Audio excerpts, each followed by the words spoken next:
आप सुन रहे हैं मुंशी प्रेमचंद्र की रोचक कहानियाँ। आज की कहानी का शीर्षक है नशा। ईश्वरी एक बड़े जमींदार का लड़का था और मैं गरीब क्लर्क का था, जिसके पास मेहनत मजूरी के सिवा और कोई जायदाद न थी। हम दोनों में परस्पर बहसें होती रहती थी। मैं जमींदारी की बुराई करता, उन्हें हिंसक पशु और खून चूसने वाली जोंक और वृक्षों की चोटी पर फूलने वाला बांझ कहता। वह जमींदारों का पक्ष लेता, पर स्वभावतः उसका पहलू कुछ कमजोर होता था, क्योंकि उसके पास जमींदारों के अनुकूल कोई दलील न थी। वह कहता कि सभी मनुष्य बराबर नहीं होते, छोटे बड़े हमेशा होते रहेंगे। लच्चर दलील थी। किसी मानुषीय या नैतिक नियम से इस व्यवस्था का औचित्य सिद्ध करना कठिन था। मैं इस वाद विवाद की गर्मी में अक्सर तेज हो जाता और लड़ने वाली बात कह जाता, लेकिन ईश्वरी हार कर भी मुस्कुराता रहता था। मैंने उसे कभी गर्म होते नहीं देखा। शायद इसका कारण यह था कि वह अपने पक्ष की कमजोरी समझता था। नौकरों से वह सीधे मुंह बात नहीं करता था। अमीरों में जो एक बेदर्दी और उद्दंडता होती है, इसमें उसे भी प्रचुर भाग मिला था। नौकर ने बिस्तर लगाने में जरा भी देर की, दूध जरूरत से ज्यादा गर्म या ठंडा हुआ, साइकिल अच्छी तरह साफ नहीं हुई तो वह आपे से बाहर हो जाता। सुस्ती या बदतमीजी उसे जरा भी बर्दाश्त न थी, पर दोस्तों से और विशेषकर मुझसे उसका व्यवहार सौहार्द और नम्रता से भरा हुआ होता था। शायद उसकी जगह मैं होता तो मुझसे भी वही कठोरताएं पैदा हो जाती जो उसमें थी, क्योंकि मेरा लोक प्रेम सिद्धांतों पर नहीं, निजी दशाओं पर टिका हुआ था। लेकिन वह मेरी जगह होकर भी शायद अमीर ही रहता, क्योंकि वह प्रकृति से ही विलासी और ऐश्वर्य प्रिय था। अब की दशहरे की छुट्टियों में मैंने निश्चय किया कि घर न जाऊंगा। मेरे पास किराए के लिए रुपए न थे और न घर वालों को तकलीफ देना चाहता था। मैं जानता हूँ वे मुझे जो कुछ देते हैं वह उनकी हैसियत से बहुत ज़्यादा है। उसके साथ ही परीक्षा का ख्याल था। अभी बहुत कुछ पढ़ना है। बोर्डिंग हाउस में भूत की तरह अकेले पड़े रहने को भी जीना चाहता था। इसलिए जब ईश्वरी ने मुझे अपने घर का न्योता दिया तो मैं बिना आग्रह के राजी हो गया। ईश्वरी के साथ परीक्षा की तैयारी खूब हो जाएगी। वह अमीर होकर भी मेहनती और जहीन है। उसने उसके साथ ही कहा, लेकिन भाई एक बात का ख्याल रखना, वहाँ अगर जमींदारों की निंदा की तो मामला बिगड़ जाएगा और मेरे घर वालों को बुरा लगेगा।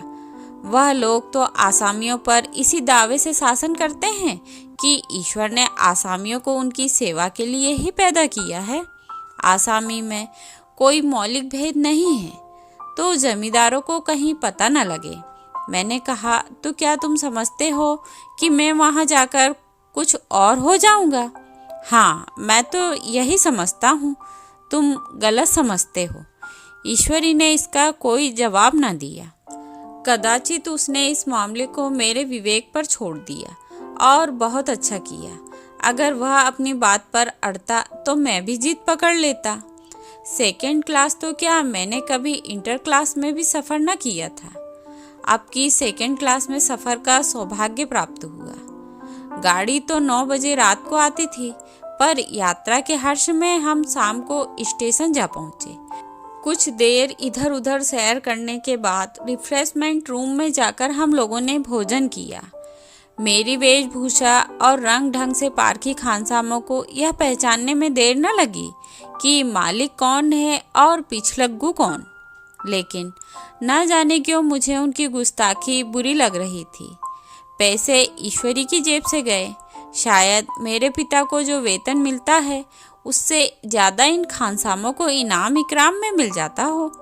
एक अठन्नी तो चलते समय ईश्वरी ने ही दे दी। फिर भी मैं उन सबों से तत्परता और विनय की अपेक्षा करता था, जिससे वे ईश्वरी की सेवा कर रहे थे। क्यों, ईश्वरी के हुक्म पर सबके सब दौड़ते हैं, लेकिन मैं कोई चीज़ मांगता हूँ तो उतना उत्साह नहीं दिखाते।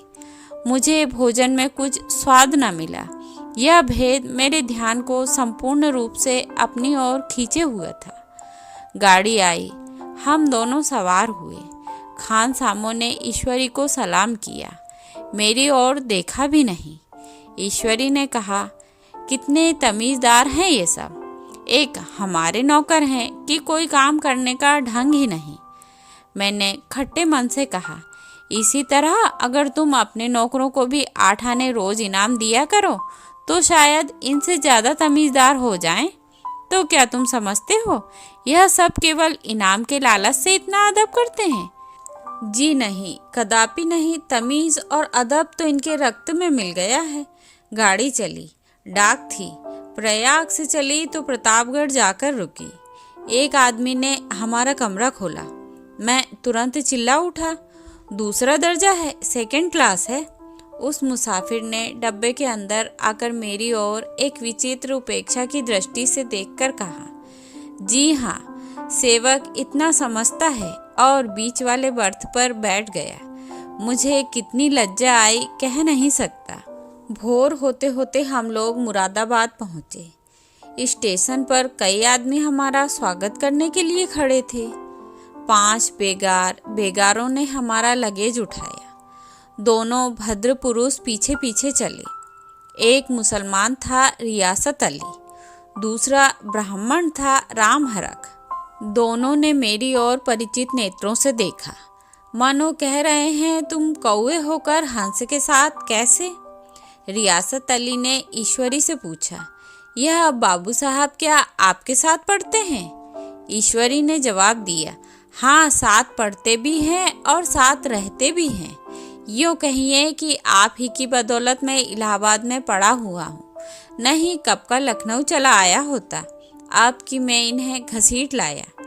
इनके घर से कई तार आ चुके थे, मगर मैंने इनकारी का जवाब दिलवा दिया। आखिरी तार तो अर्जेंट था, जिसकी फीस 4 आने प्रति शब्द है, पर यहाँ से उनका भी जवाब इनकारी ही था।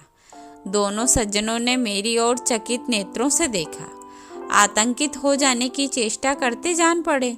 रियासत अली ने अर्धशंका के स्वर में कहा, लेकिन आप बड़े सादे लिबास में रहते हैं।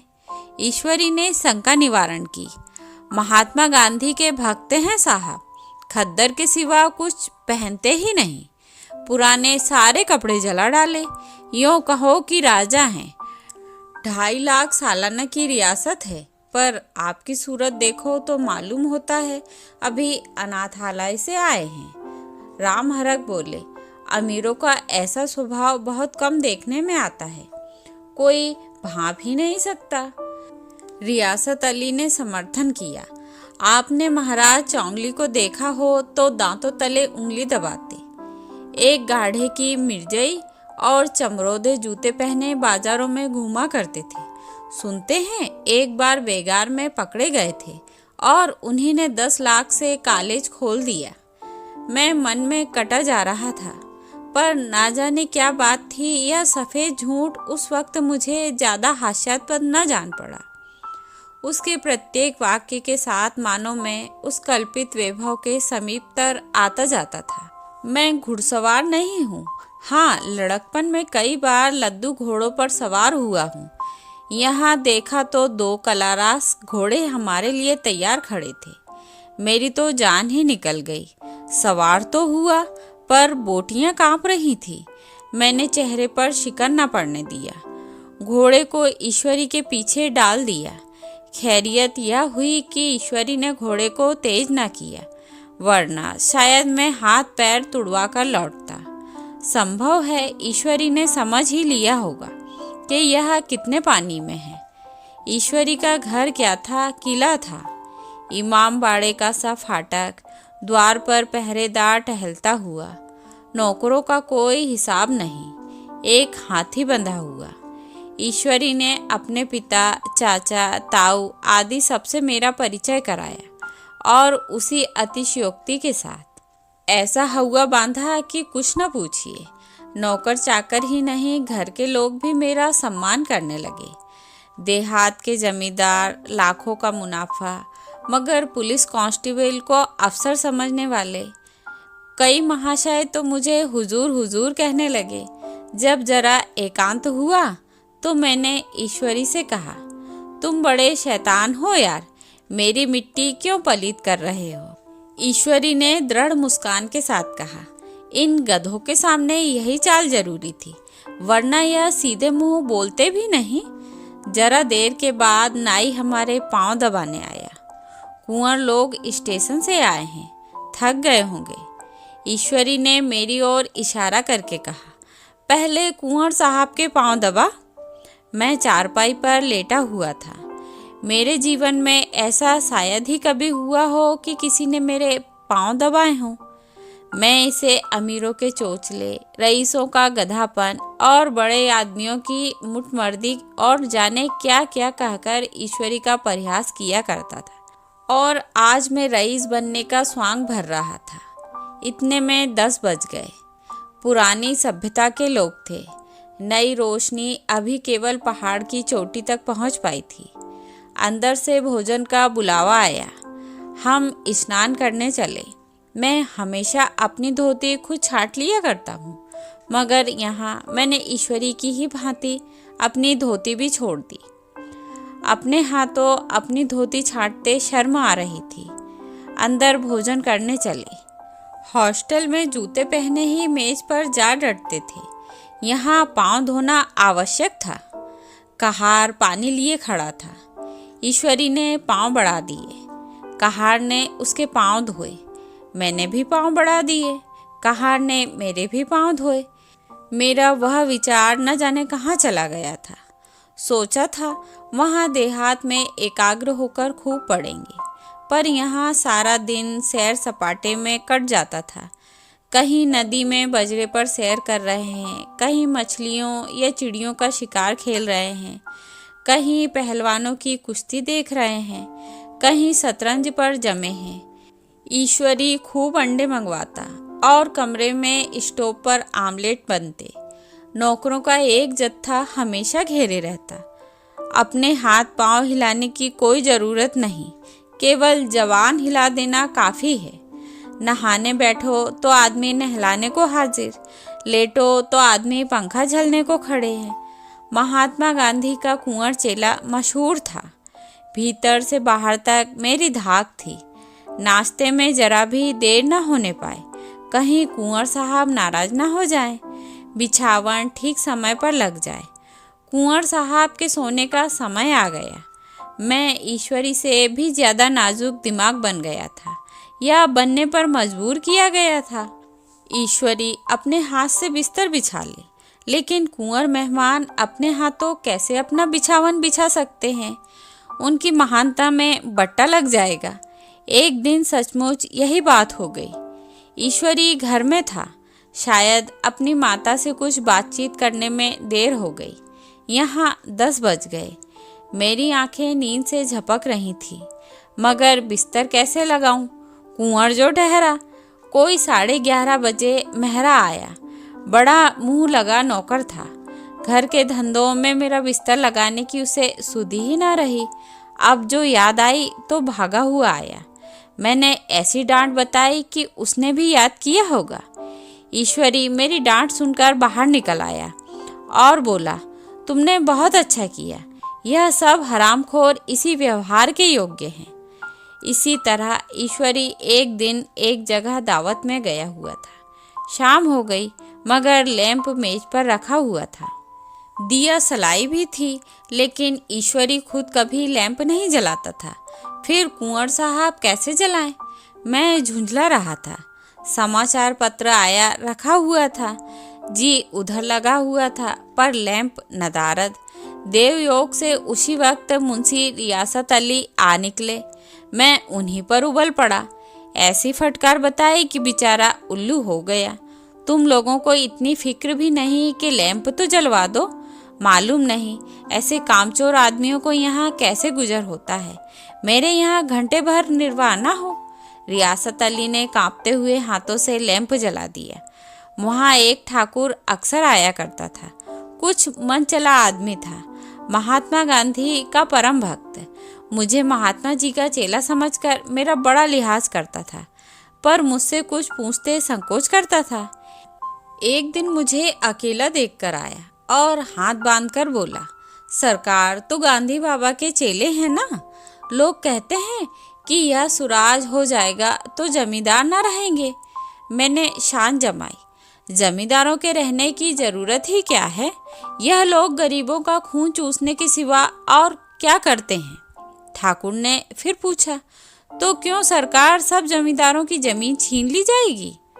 मैंने कहा, बहुत से लोग तो खुशी से दे देंगे, जो लोग खुशी से ना देंगे उनकी जमीन छीननी ही पड़ेगी। हम लोग तो तैयार बैठे हुए हैं, जो ही स्वराज हुआ अपने इलाके आसामियों के नाम हिबा कर देंगे। मैं कुर्सी पर पांव लटकाए बैठा था। ठाकुर मेरे पांव दबाने लगा, फिर बोला, आजकल जमींदार लोग बड़ा जुल्म करते हैं सरकार। हमें भी हुजूर अपने इलाके में थोड़ी सी जमीन दे दें तो चलकर वहीं आपकी सेवा में रहें। मैंने कहा, अभी तो मेरा कोई अख्तियार नहीं है भाई, लेकिन जो ही अख्तियार मिला मैं सबसे पहले तुम्हें बुलाऊंगा। तुम्हें मोटर ड्राइवरी सिखाकर अपना ड्राइवर बना लूँगा। सुना, उस दिन ठाकुर ने खूब भांग पी और अपनी स्त्री को खूब पीटा और गांव महाजन से लड़ने पर तैयार हो गया। छुट्टी इस तरह तमाम हुई और हम फिर प्रयाग चले। गांव के बहुत से लोग हम लोगों को पहुंचाने आए। ठाकुर तो हमारे साथ स्टेशन तक आया। मैंने भी अपनी पार्ट खूब सफाई से खेला और अपनी कुबेरोचित विनय और देवत्व की मोहर हर एक हृदय पर लगा दी। जी तो चाहता था हर एक नौकर को अच्छा इनाम दूं, लेकिन वह सामर्थ्य कहाँ थी। वापसी टिकट था ही, केवल गाड़ी में बैठना था। पर गाड़ी आई तो ठसाठस भरी हुई। दुर्गा पूजा की छुट्टियां भोगकर सभी लोग लौट रहे थे। सेकंड क्लास में तिल रखने की जगह नहीं। इंटरव्यू क्लास की हालत उससे भी बदतर। यह आखिरी गाड़ी थी, किसी तरह रुक न सकते थे। बड़ी मुश्किल से तीसरे दर्जे में जगह मिली। हमारे ऐश्वर्य ने वहाँ अपना रंग जमा लिया, मगर मुझे उसमें बैठना बुरा लग रहा था। आए थे आराम से लेटे लेटे, जा रहे थे सिकुड़े हुए। पहलू बदलने की भी जगह न थी। कई आदमी पढ़े लिखे भी थे। वे आपस में अंग्रेजी राज्य की तारीफ करते जा रहे थे। एक महाशय बोले, ऐसा अन्याय तो किसी राज्य में नहीं देखा। छोटे बड़े सब बराबर। राजा भी किसी पर अन्याय करे तो अदालत उसकी गर्दन दबा देती है। दूसरे सज्जन ने समर्थन किया, अरे साहब, आप खुद बादशाह पर दावा कर सकते हैं, अदालत में बादशाह पर डिग्री हो जाती है। एक आदमी जिसकी पीठ पर बड़ा गट्ठर बंधा था, कलकत्ते जा रहा था। कहीं गठरी रखने की जगह न मिलती थी, पीठ पर बांधे हुए था। इससे बेचैन होकर बार बार द्वार पर खड़ा हो जाता। मैं द्वार के पास ही बैठा हुआ था। उसका बार बार आकर मेरे मुंह को अपनी गठरी से रगड़ना मुझे बहुत बुरा लग रहा था। एक तो हवा यूं ही कम थी, दूसरे उस गंवार का आकर मेरे मुंह पर खड़ा हो जाना मानो मेरा गला दबाना था। मैं कुछ देर तक जब्त किए बैठा रहा। एकाएक मुझे क्रोध आ गया। मैंने उसे पकड़कर पीछे ठेल दिया और 2 तमाचे जोर जोर से लगाए। उसने आंखें निकालकर कहा, क्यों मारते हो बाबूजी? मैंने भी किराया दिया है। मैंने उठकर 2-3 तमाचे और जड़ दिए। गाड़ी में तूफान आ गया। चारों ओर से मुझ पर बौछार पड़ने लगी। अगर इतने नाजुक मिजाज हो तो अव्वल दर्जे में क्यों नहीं बैठे? कोई बड़ा आदमी होगा तो अपने घर का होगा। मुझे इस तरह मारते तो दिखा देता। क्या कसूर किया था बेचारे ने? गाड़ी में सांस लेने की जगह नहीं। खिड़की पर जरा सांस लेने खड़ा हो गया तो उस पर इतना क्रोध। अमीर होकर क्या आदमी अपनी इंसानियत बिल्कुल खो देता है? यह भी अंग्रेजी राज है जिसका आप बखान कर रहे थे।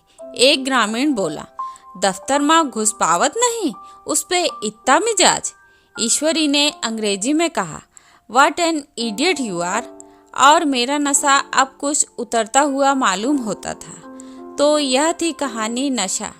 आशा करती हूँ आपको पसंद आएगी और अंत तक मेरी कहानी सुनने के लिए धन्यवाद।